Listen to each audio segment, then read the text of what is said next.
In this video, we're going to discuss why do traditional businesses fail. Why do 96% of traditional businesses fail? And it is very important to understand these two reasons so that you can avoid them. Taking your idea and turning it into a money generator, or trying to work out what do I do with my business so it begins to make me real money, is a lot simpler than most people think if you follow some simple proven steps. There are tons of statistics showing how many businesses fail in the first year, the second year, and after 10 years. They vary depending on the source, from 60% to 96%. Regardless, the number of failures is staggering. So let's look at how traditional businesses operate and the two reasons that contribute to the staggering failure rate. The first one is not positioned in a lucrative red-hot niche. The business owner takes an idea, concept, and builds a business, but they do not correctly position it inside a red-hot lucrative niche. This is a critical step most business owners get wrong and therefore never make any money. If there are no buyers for your idea, you will never make any money. If you have a business right now that is not making you the money you want, the chances are you're not correctly positioned inside a red-hot lucrative niche. A lucrative red-hot niche is where there's already an established market with thousands and thousands of hungry, ready, and willing to pay customers. This is very important to understand if you ever want your business to make real cash and ongoing cash. And there's a very clear explanation of why choosing a niche that is too unique or too micro will never work. Let's take a look at this diagram.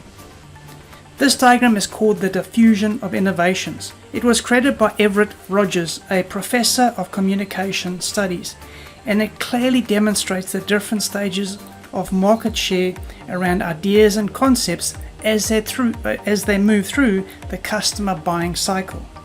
It shows our customers' buying habits begin at the innovative stage, which has a tiny percentage of market share and obviously very few buyers. That's why it's very hard to make money from brand new ideas. From there, the early adapters begin to show an interest. Here you can see the level of buyers is still very low. We are not yet correctly positioned in the sweet spot, the lucrative red-hot niche.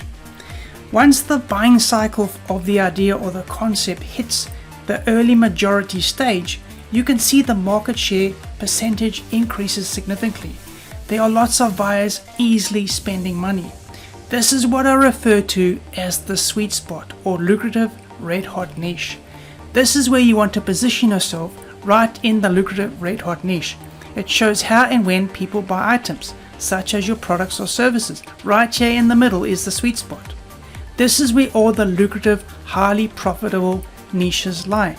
This is where you can make a lot of money very quickly because these niches are red hot right now. This is where there are tons of hungry customers willing to transact right now easily. If you choose an idea that has not been tested or proven in the market, you will only be attracting the innovators or early adapters. They have a very low market share.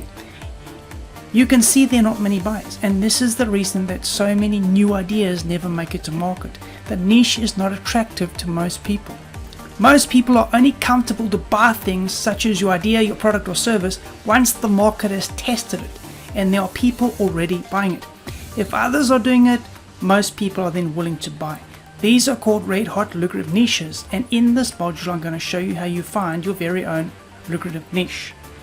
If you have an existing idea or business, you can check to see if you are sitting on a gold mine, or maybe you need to adjust your niche or shift and sift. So you're sitting right here in the sweet spot, the spot that is filled with hungry, ready to buy customers. The second reason is businesses don't have a competitive edge. They have no X factor.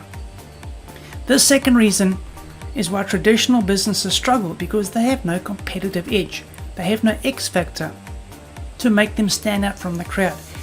Every business must give their customers a reason to come to them rather than going to the competition. But it must be your customer's reason, not yours. We will discuss this golden secret a little later. The process of correctly positioning your business in a lucrative red-hot niche Then establishing an X factor to make you stand out from the crowd is, in my opinion, the most challenging of all steps when building a business. So few know about these steps, and of those who do try to implement them, many do not get it right. I know this from my own experience and from mentoring hundreds of businesses. The biggest hurdles are always getting these first two steps right. So to make sure you master these first two steps, coming up, we are going to be using the one-page How to Create My Competitive Edge planner to workshop step 1, find your red hot niche, and step 2, design your X factor.